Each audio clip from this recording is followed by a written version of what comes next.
Hi, and welcome to the 2024 and 25 Grants and Sponsorships Policy and Process Overview. My name is Amy Abrams, and I am the Chief Community Health Officer for the Grossmont Healthcare District. The purpose of this recording is to provide you with a general introduction to our Community Grants and Sponsorships program, our policies, and our application procedures. And just a note, you can locate our complete grants and sponsorships policy document.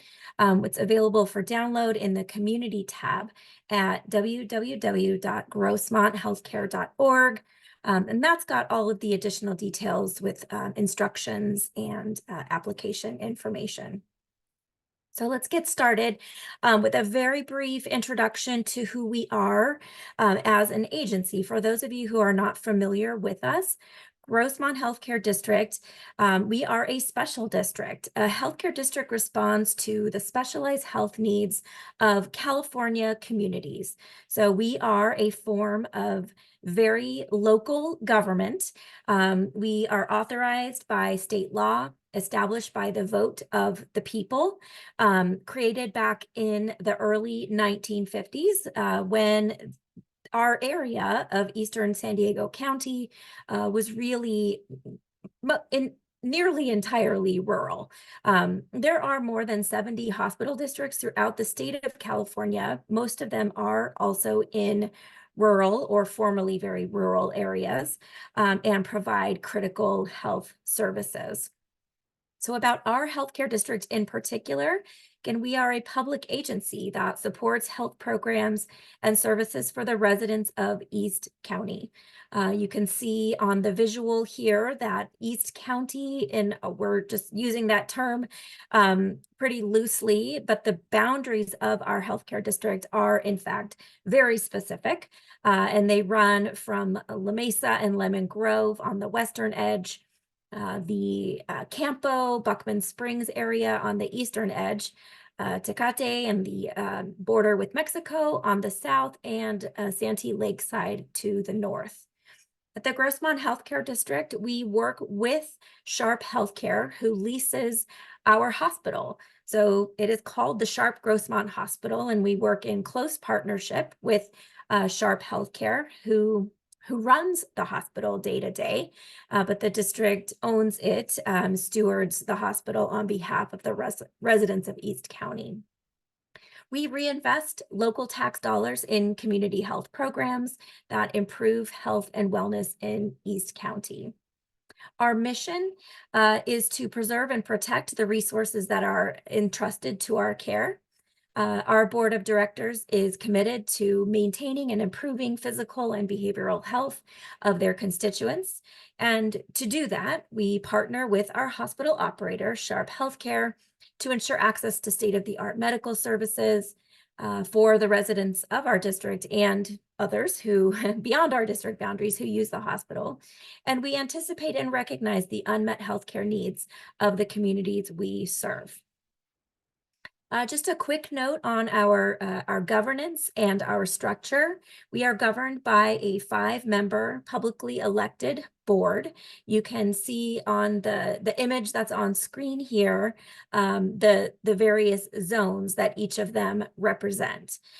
We have bi-monthly public board meetings and monthly committee meetings that are accessible in person or online. You can always find the dates, times, agendas, and meeting minutes of all of our meetings on our website, grossmonthealthcare.org. So we, the staff at the Grossmont Healthcare District, we are a staff of about 15, and we carry out board direction. We have a set of strategic priorities laid out in our 2022 to 25 strategic plan.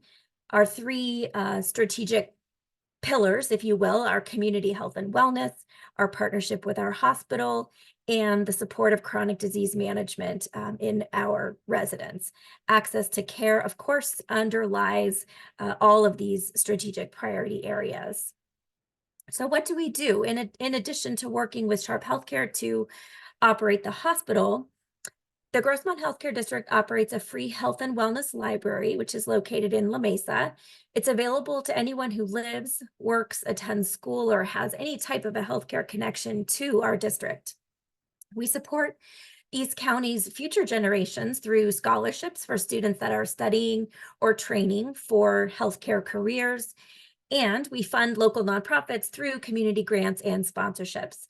Since 1996, we've awarded more than $65 million to nonprofit partners who are working to address the needs of our residents here in East County. Because our grants and sponsorships are an investment of public dollars, tax revenue, it makes our process maybe a little bit different from what you might be used to. So I'll talk you through a little bit of that as we go along. Just in very brief summary, we were very pleased to provide support to 36 different community partners in our 2023-24 grant cycle. And we also sponsored 18 local charitable events. So for details about these awards, which totaled $1.5 million and the projects that they funded, you can find that information on the community grants and sponsorships page of our website. So our community health support funds that have been budgeted for fiscal year 24-25 are noted for you here. $311,000 for our health career scholarships program, just over $3.5 million in support for the Grossmont Hospital, its foundation, and the Intergovernmental Transfer Program, also called IGT. This is a government-sponsored program through which district monies benefit the Grossmont Hospital as matching funds.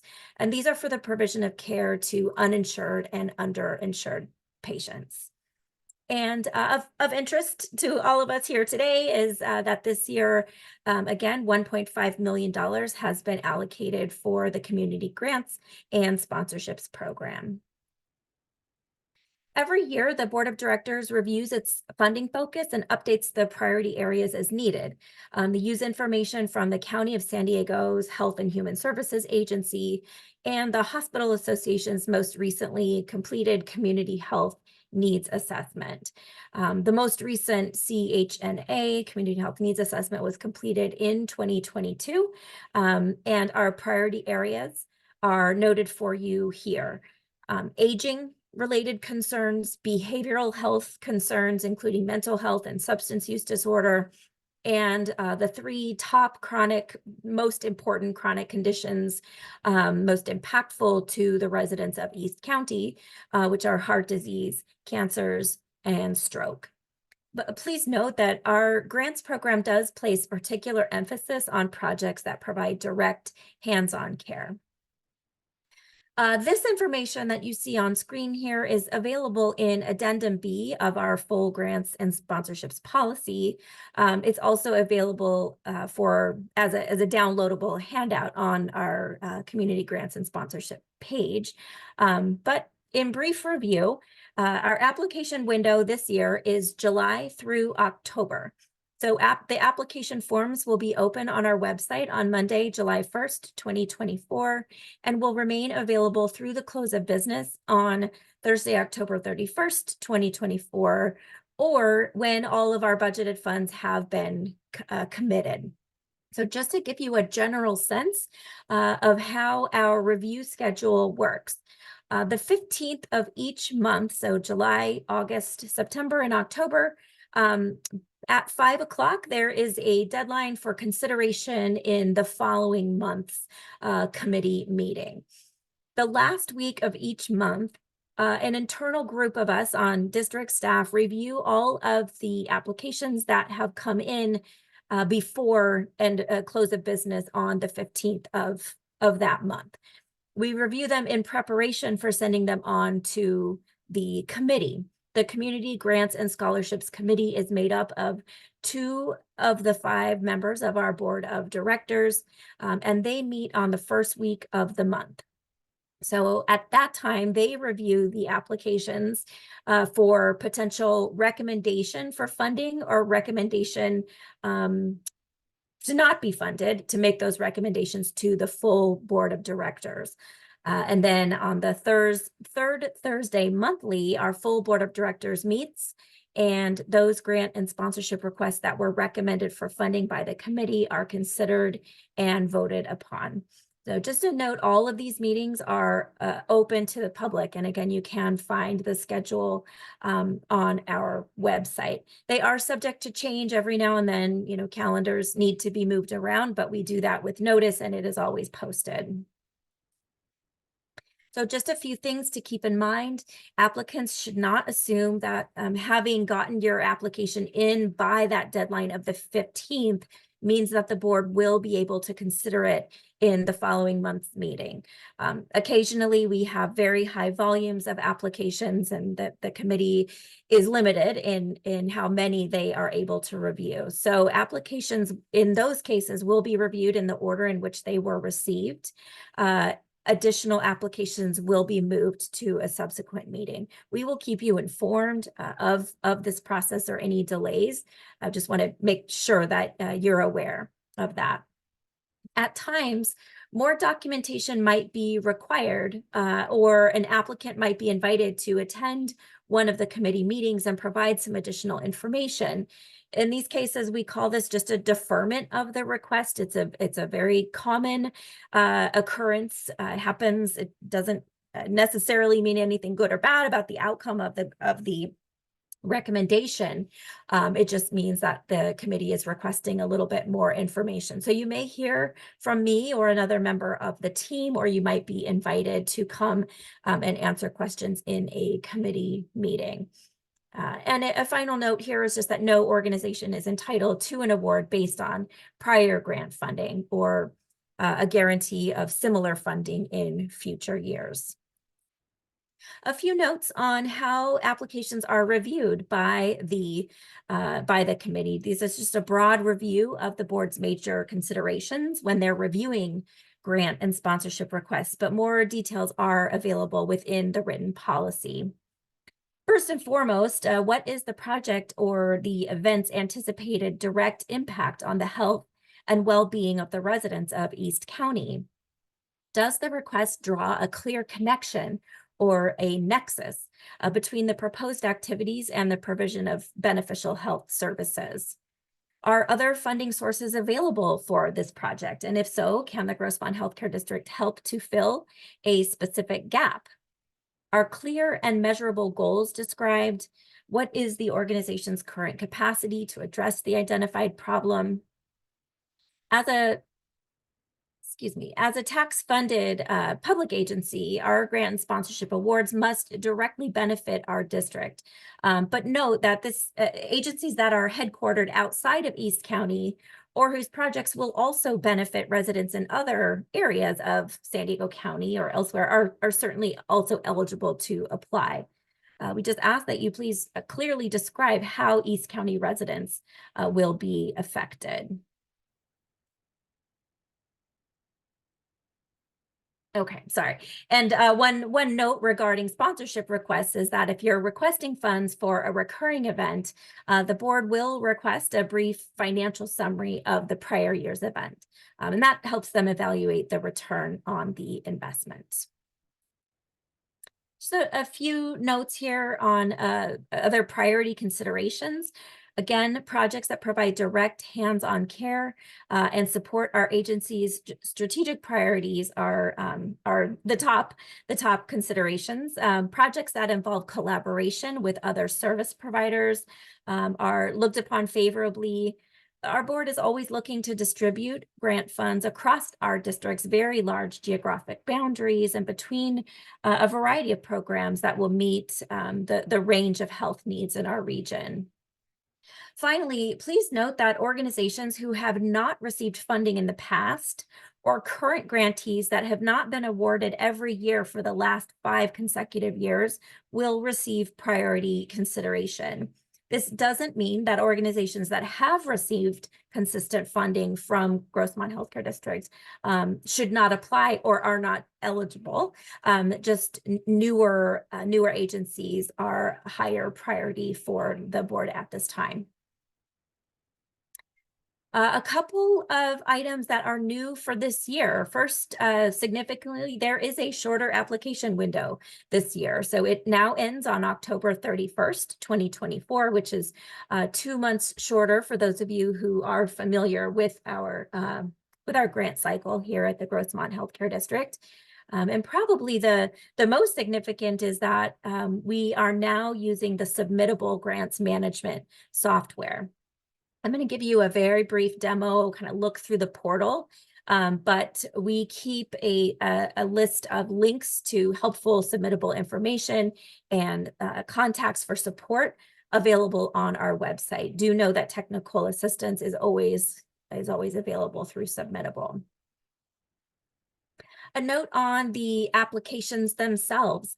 So all materials are now submitted electronically through the Submittable platform, which is the portal is available on our district website. And all forms and updated materials will be up on the website late June, no later than July 1st, 2024. So we offer 3 different opportunities: a simplified grant for organizations that are seeking grants in the amount of $25,000 or less, a full grant, which is for requests of more than $25,000, and sponsorships. And this is for organizations requesting financial support for a charitable event. So I'm going to go ahead and take you into the grants and sponsorships application portal now.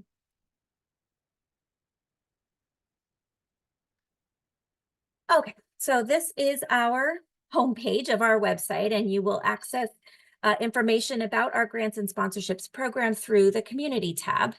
Scroll down to grants and sponsorships. The page will look a little bit different by July 1st, but it'll have all the basic elements here. What you're looking for is scrolling down to the grants and sponsorships application portal. Okay, so what you're going to do is click into the application portal, and you're going to find some introductory information about the program. This includes, let me scroll down a little bit, a link to an interactive map of our geographic boundaries, which might be helpful in determining whether or not your project meets our eligibility requirements. Do note that this map is always available through the Grossmont Healthcare District website as well. So if you scroll down, you're going to see links to the forms for each of our 3 opportunities. The simplified grant, again, is for those organizations requesting an amount of $25,000 or less. The full grant for organizations requesting more than $25,000, and sponsorship for a request of sponsorship of a charitable event. So to access the application form that you're looking for, you'll click on that green submit button. For demonstration purposes here today, I'm going to walk you through the full grant application. So if you aren't already logged into Submittable when you click this green submit button, you're going to be prompted to do so. Oops. If you don't already have a Submittable login, you'll be prompted to do so here. It's a free and simple process. You just need to provide your name and an email address and set a password. If you do already have a Submittable login, then you'll sign in here and you'll just go right to the application form that you were looking for. So here we are. We're in the full grant application, and the short set of guidelines that you see here will remain at the top of the screen throughout your time working on the application. So you'll always be able to easily, click here and reference our full policy, for example, or, get this general information about deadlines, etc. So first, what it's going to ask is to find your organization. You're going to verify your organization's nonprofit status or provide the EIN or UEI of your fiscal sponsor here. If you've applied in the past using Submittable, the system will recognize you and past organizations that you've applied on behalf of. So that organization's name, a link to their profile will appear right here, and you can just select that or choose to enter a different organization.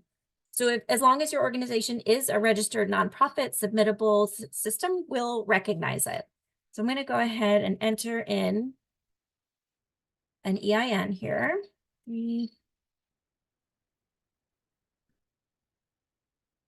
Search organizations.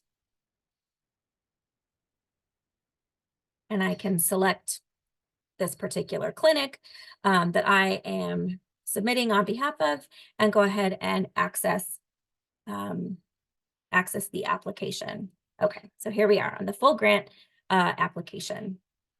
So just a couple of things I want to make note of, and that is that first, you can view the entire application in its entirety before you begin.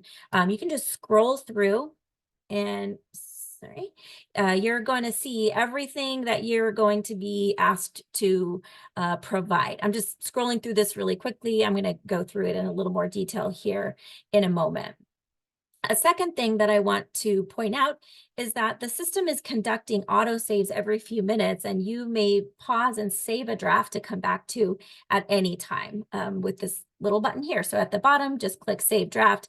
And the next time you log in, you'll be prompted to revisit any drafts that you currently have in progress. Note that we at the Grossmont Healthcare District will not access applications while they are in progress. We will only view them once you've clicked that green Submit button. And finally, you do have an opportunity to invite colleagues from within your agency to join you. You can invite them to become a collaborator on your application.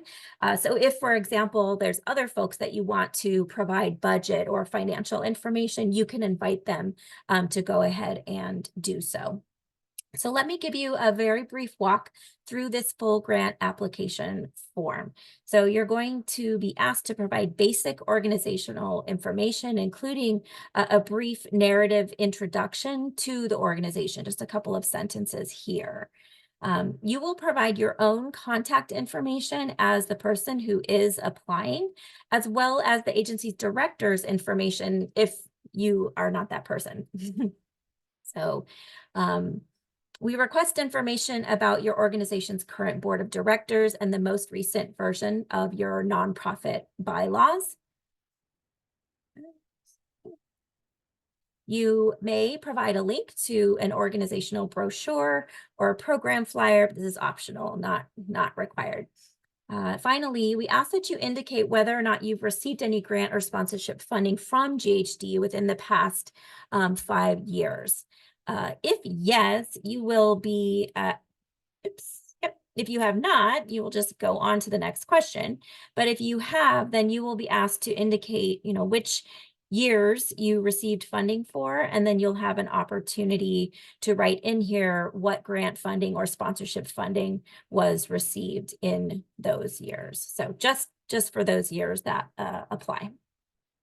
So the next section is about the actual proposed project, starting with a title and a brief summary of the project's highlights.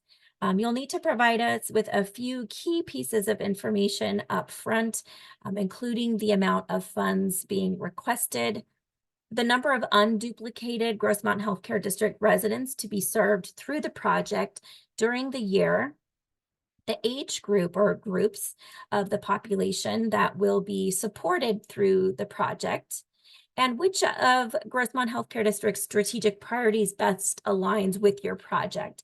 Note that if you, we do recognize, lots of projects represent overlapping priority areas. So just choose the one that's the best fit, and note that you will have an opportunity to enter other health priorities or give the name of another priority that is not in our list. And finally, we ask that you tell us which areas of our district will be served by your project, referencing the 5 zones that I was talking about before. So let us know which zone or zones of the district your project will be impacting. The next section is the project narrative, which has 5 parts. All of these should look fairly familiar to an experienced grant writer, but the first is a problem statement.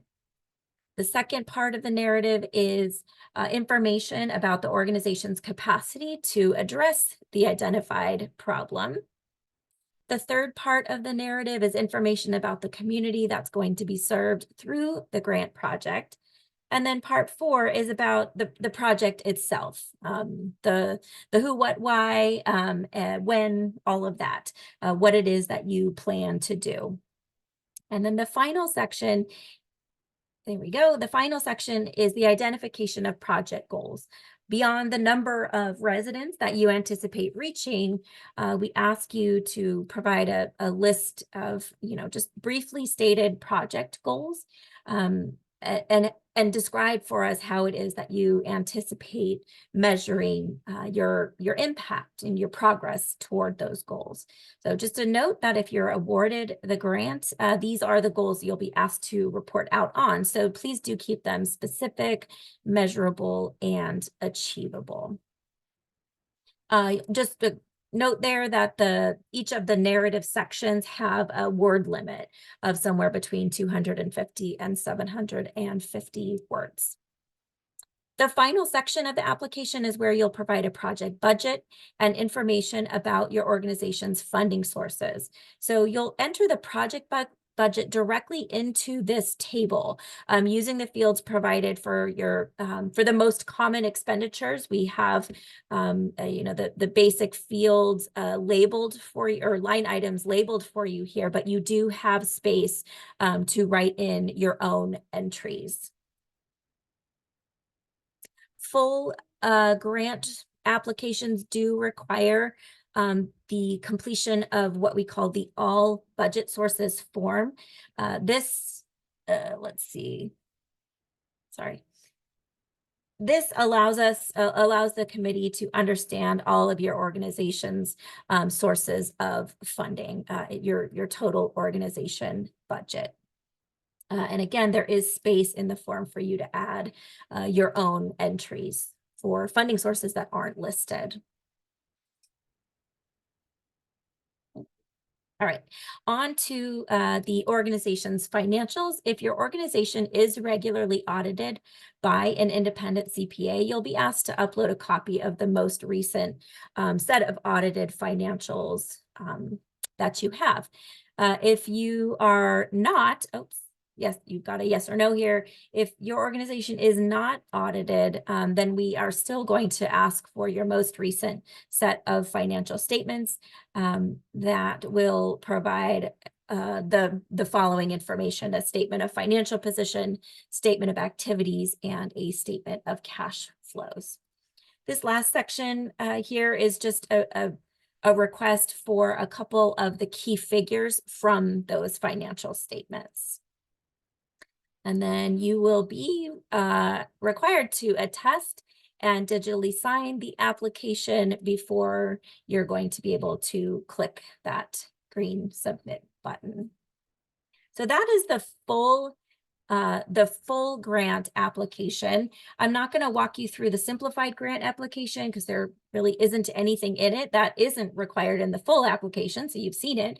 It's an abbreviated form, that application form that requires less documentation and narrative. But I do want to just very briefly show you the sponsorship application form. Okay. Loading slowly. Okay, so going to put my number in again. So again, you are required to provide proof of the organization's nonprofit status, or its status as fiscally sponsored. And then you will make your way to the application. Got that? Okay, so here we go. So it starts with just sort of basic organizational information, the usual types of information and contacts. You will be asked which of the strategic priorities the organization's primary services align with, and you have those same options and the same ability to write in a custom priority if needed. We do require that an organization requesting sponsorship make a request for a specific dollar amount. We can't just be provided with a list of sponsorship opportunities and asked to select one. Because these are public dollars, it does have to be a formal request. So you'll be asked to upload a one-page letter on letterhead that includes a description of the event or the program, a request for that specific dollar amount, and information about the price per individual ticket to the event if that is applicable. You may also upload general information about the organization, a brochure or a flyer, or if you've got additional promotional or marketing material about the event itself, or some handout that describes the various sponsorship levels, for example, you can upload that there. Those are optional. A financial summary is required for recurring charitable events. We request that you upload a final accounting from the prior year's event, if that's applicable. This can be provided in the format of your choice as long as it communicates the total cost of the event and the amount that was raised. If you don't have that because it's a new event or it's a different type of an event, then what we ask is that you upload a document with information about the anticipated expenses and revenues. Again, you'll need to attest and sign before you can submit. Just one thing I want to show you here, and then I will wrap it up. Submittable has lots of great, how-tos and instructions and guides on their website. And again, we've provided links to some of those on our website.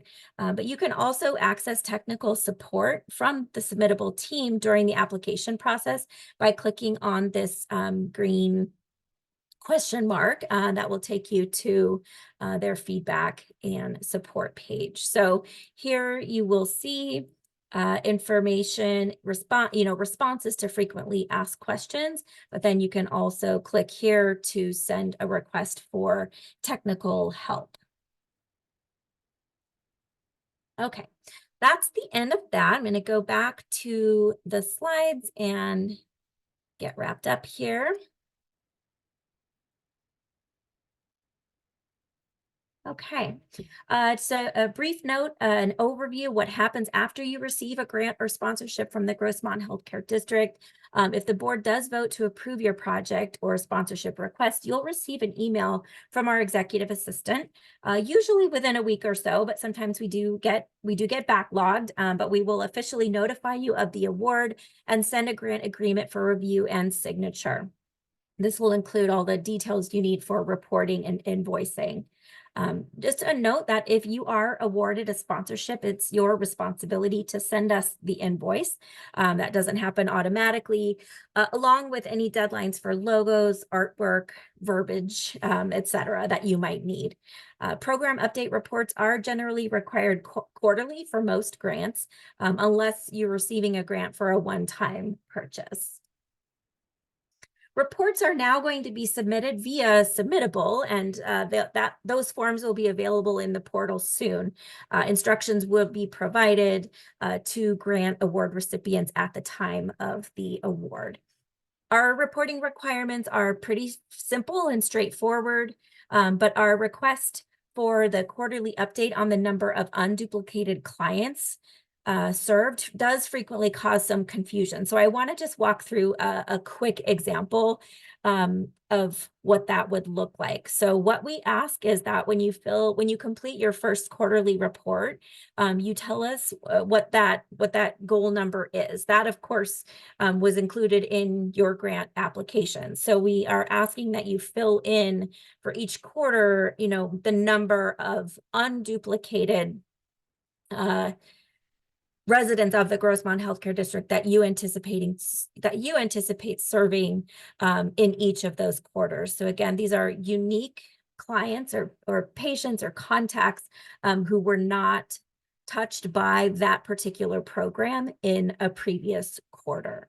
So then as the quarters go on and you are submitting your updates to us, you're going to let us know, in addition to how the project is going overall, any challenges, questions, needs, successes, all those things. We are going to ask for an update on how you're doing at reaching this, in this example, this group of 175 district residents. So in the first quarter, for example, you might have reached 95.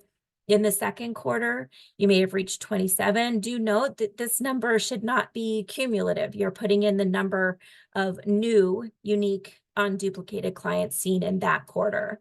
Then just each quarter as it progresses, and at the end in your fourth and final report, you're going to tell us that total number. We don't require a detailed work plan. We don't require a final report beyond that same fourth quarter update at the end.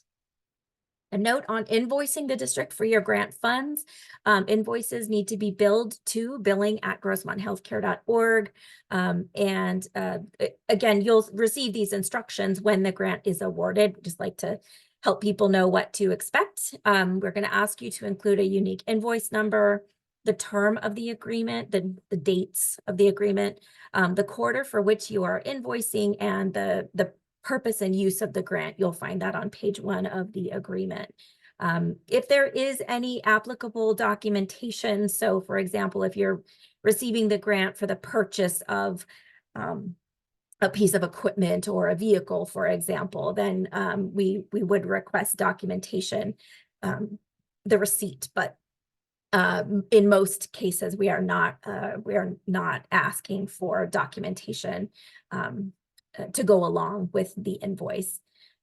So you're going to just note the payment schedule that you receive on the grant letter and send your invoices accordingly. We do not distribute funds upfront, and we don't distribute them just based on the receipt of a signed agreement. We do need to receive invoices from you. Finally, just a reminder that partnership is our goal. For once you receive a grant from the Grossmont Healthcare District, as well as even if you don't receive the award of the grant from the Grossmont Healthcare District, we really aim to be a good partner and a good supporter of all of you who are out there doing the work of our district's mission. So please reach out to us for information, support, connections. Let us know what we can do to be helpful to you. You are welcome to use our free meeting spaces, both our auditorium, the conference center, and our library. We welcome you. We put on events throughout the year. We welcome you to attend those, get to know our other partners who are active in this world of East County community health as well.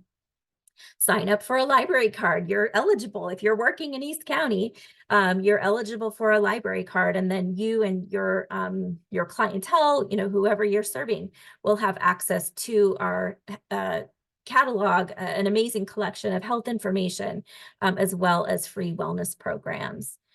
Keep us informed outside of your quarterly reports, which we absolutely read and will frequently respond to keep us informed about your successes, your challenges, any milestones that you're reaching. We want to help cheer you on and amplify your message however we might.